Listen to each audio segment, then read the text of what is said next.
Hi everybody, my name is Alex Sheen and I am the founder of Because I Said I Would. And I made a post a couple days ago to Facebook. I asked for questions. You know, I get thousands of emails, messages every month, and I wanted to take some time to answer some questions. So this is my Ask Me Anything AMA for Facebook. I got my little list here. I'm just going to go down, try to do this in one take because I hate editing, but we'll see if that actually happens. The first one, are there any funny promises? There's got to be some silliness among all those stories too. Definitely the funniest stories came from the New Year's event we did. So we had these promise walls at 6 different bars, nightclubs in the Cleveland area. I thought that, you know, New Year's resolution, that's your first promise for the year, right? So we had these big posters, the image of a promise card on each one of those, you know, 65 or so to each one. And at first they were, you know, more serious, like I'll reconnect with my sister, or quit smoking, losing weight, standard stuff. But then, you know, people have some adult beverages and it gets a little looser. So those are when the funny ones came out. There's 2 that I remember. One of them was a gentleman who walked up there and wrote in that I talked to him.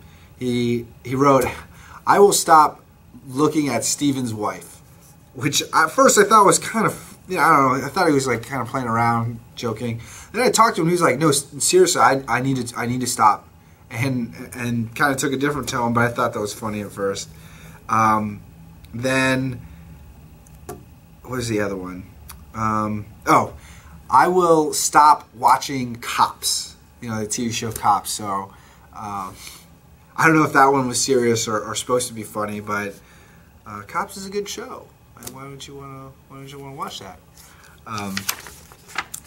Let's see. Okay, number 2, the support of the Cleveland Police Department during the 10,000 feet to Seymour Avenue was amazing. How did you go about acquiring their assistance? For those of you who don't know, I made a promise to the 3 Cleveland women who were kidnapped and raped for 10 years. They lived only 6 miles away from my house, and so I made a promise to give them 10 days of my life. In those 10 days, I raised awareness for the victims of sexual violence by walking over 240 miles across the entire state of Ohio. A really interesting experience, but I do want to take time to thank the Cleveland Police Department, especially in the 2nd District. Commander Salzer met me at the house where they were imprisoned at, you know, gave me a little token of his appreciation in a speech. I really appreciate their support. And how did I get their assistance?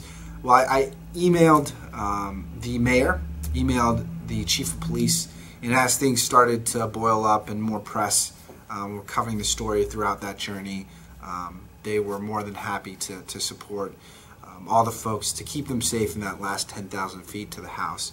Appreciate Cleveland's finest. Again, thank you so much. Okay, my question is, when are you going to run that 5K with me? I got better, but still probably can't beat you. We miss you. Come visit soon. This is from my coworker Stacy. I also miss you guys at High on Software.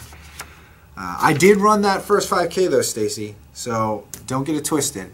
I think that was like the summer meltdown. So they give them silly names, but I think I'll run another 5K. I mean, it's good because I love those events because they're always for charity, and maybe one day, because I said I would, we'll do something like that, a 5K or a 240-mile walk or something ridiculous.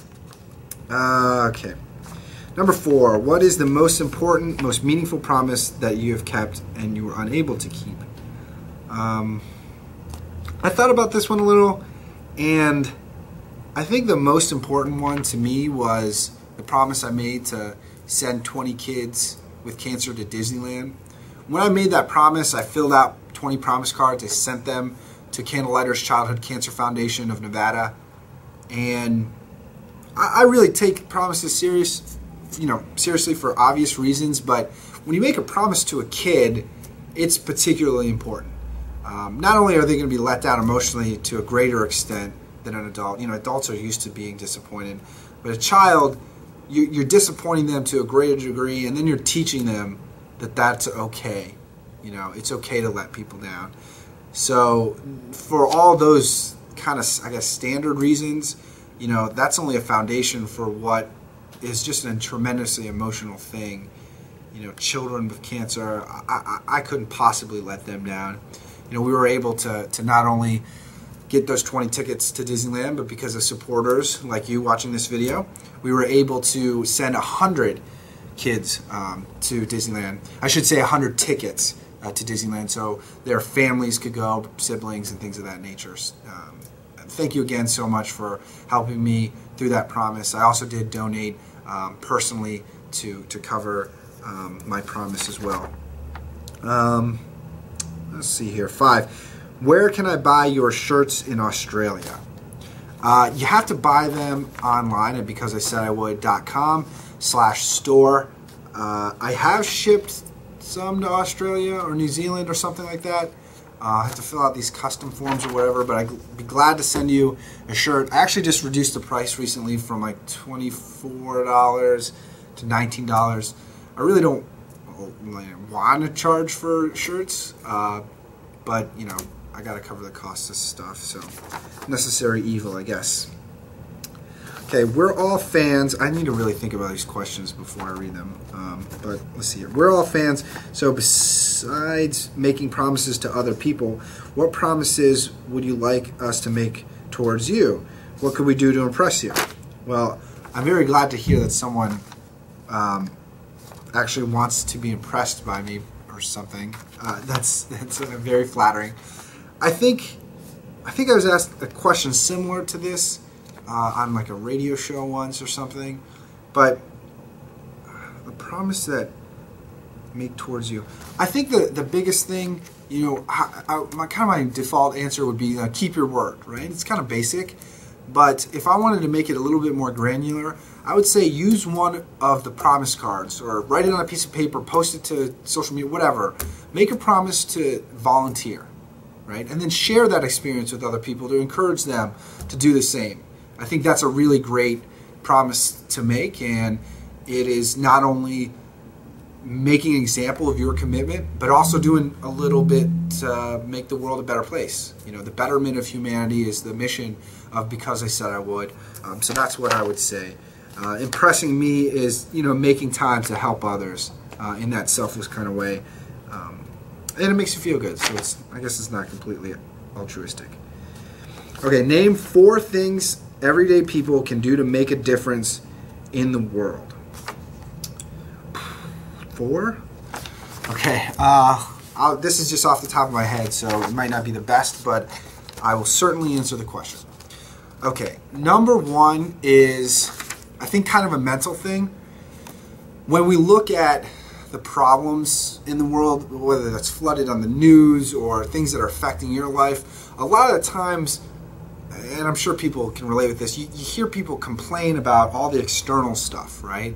I don't have enough this, or this person isn't making that decision. You know, there's a lot of outward focused conversation and sometimes blame, I guess.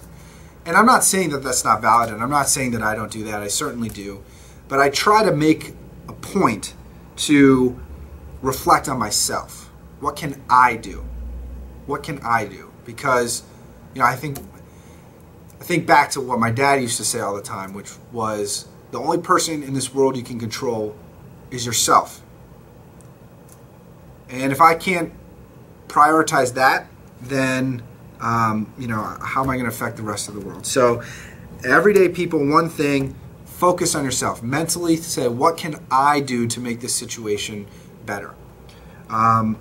Number 2, I think physically writing your promises down. I mean, there's a study by the Dominican University of California about the psychological effect of writing things down. But I think everyday people can make a difference in this world when they do commit to things, and writing them down is a really good way of doing that.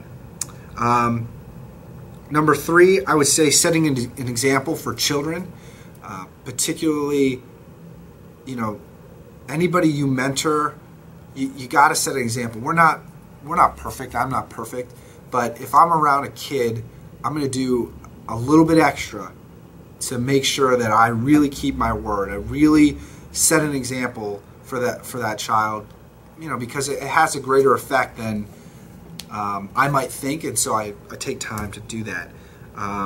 What is a fourth thing everyday people can do to make a difference? I'm going to take a curveball on this one. Everyone can maybe eat a little less meat.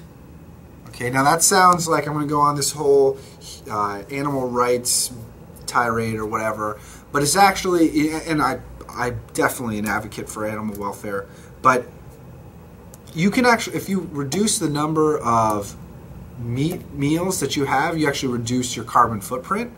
And it's also a lot of times healthier depending on what you're eating. So you kind of go two ways there. You help yourself, you help the environment a little bit. Again, I'm not going to go on this huge campaign to encourage vegetarianism, but it does help the environment, so it's something to consider. Again, I don't know if those are the top 4 things everyday people can do, but there are 4 things that I kind of think about. So maybe I should have gave that one a little bit more thought. Number 8, I'm wondering how you funded, how you're funded to this point, and and that you were able to quit your job and do this full time. Well, I used to have a good job. I used to be a corporate strategy lead at a large software company called Highland over in Westlake, which is like Cleveland area, and I did pretty well there. So I was able to save some money and kind of pack away all those nuts, and I live off of that and just savings in general that I have. But certainly, the support from folks who follow me on Facebook, Twitter, even Redditors, folks who've seen me on Steve Harvey especially, they've been able to donate some money, and I haven't taken a wage yet. I'm sure one day I'll need to, but I'm really committed to making sure that this social movement is sustainable. And I only can use my personal funds for so long, but that's really how I got started in this. I know everybody is not in that position, but it's kind of a leap that I took, because this is what I believe in. This is what I need to be doing with my life. So that's how, so funding through donations. Speaking engagement fees is a huge part of funding, probably the biggest part of the pie. T-shirts, things like that. Have you ever done an AMA on Reddit? Reddit.com is a website that, because I said I would, kind of blew up on, so to speak. I have not done an AMA on Reddit, but I actually want to do a separate Ask Me Anything on that site, and so I'm sure there'll be kind of a second video for that. What regrets do you have, if any? Did you ever have a moment where you thought, oh, what have I done?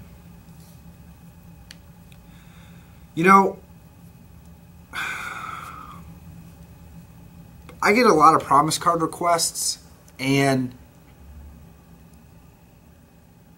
some of the more meaningful messages people have sent me are about suicide. And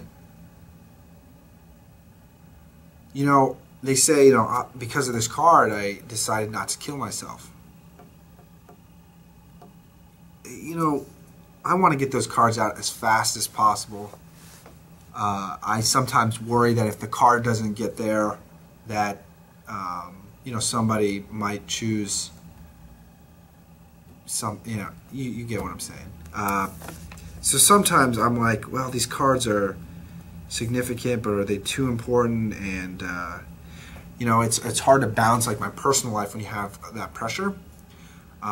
I try to take a deep breath and know that if I crack one day and this whole thing just fades off, that I can't do that. So I have to balance things. But sometimes I wouldn't. It's obviously not a regret, but this the moment of, oh, what have I done? Sometimes getting it out there in the news or the media or whatever, and then so many of them flood in, and then it takes me so long to get them back out, like to fulfill the request.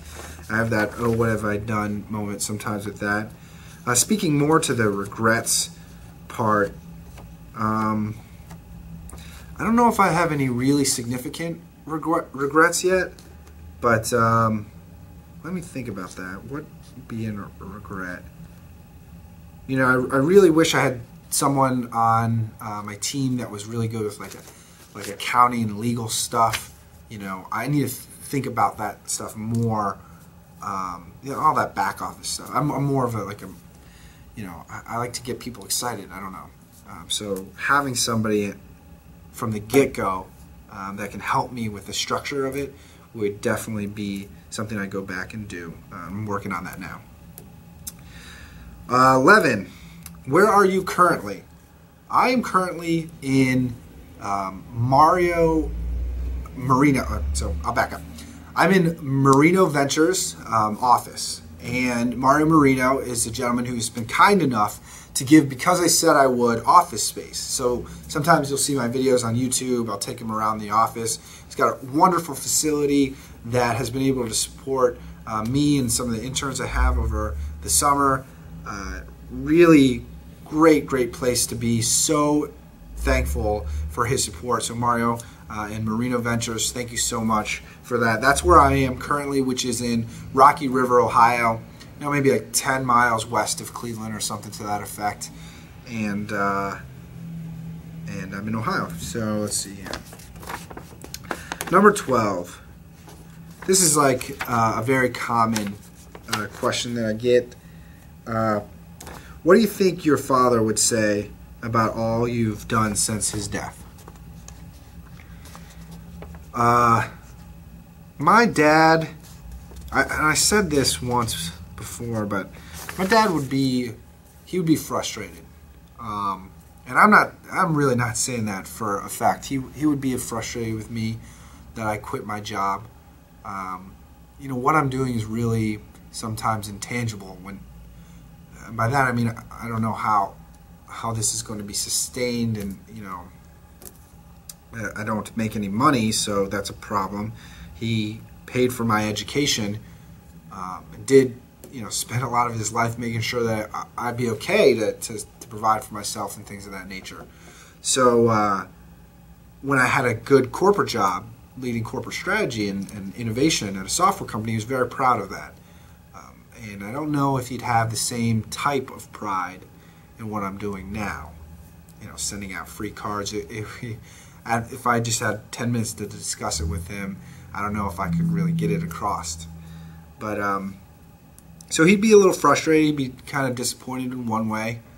But I proved my dad wrong plenty of times, right? Sons get a little pride in that. He certainly would love what I'm doing. He'd just worry about me personally, like dads do. I believe this so much that I have dreams about my father. In all the dreams, he never speaks. It's like there's situations where he wouldn't speak, so it's not weird. It's not like I'm trying to talk to him, but he just never speaks, and I just always think that's weird. But the last dream I had with him in it, he did speak. This was like a week ago or something, and we just got in an argument. He told me what I was doing was, like all the things I kind of said, like, you had a good job, what are you doing this? And I think the phrase was, this is just a flash in the pan.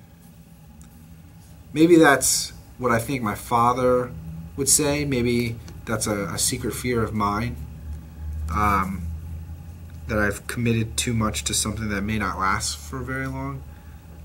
But at the end of the day, my dad would be proud of me. I do believe that. He'd be concerned, but he would be proud. And like I said, even if he said, this isn't going to work out or something like that, I'm going to prove him wrong. And he'll like that. So yeah, so that's the 12 questions I got from you guys at from the Facebook page. Thank you so much for watching. Subscribe to the YouTube channel to see more videos like this. I'm going to try to do more in video format. I like it. It's anyways, I'll see you guys next time. Peace. I forgot to answer a question I just realized, and so I'm going to add it now. Chloe's purposely turning away from the camera because she doesn't want to be on it, and so I just have to call her out for that.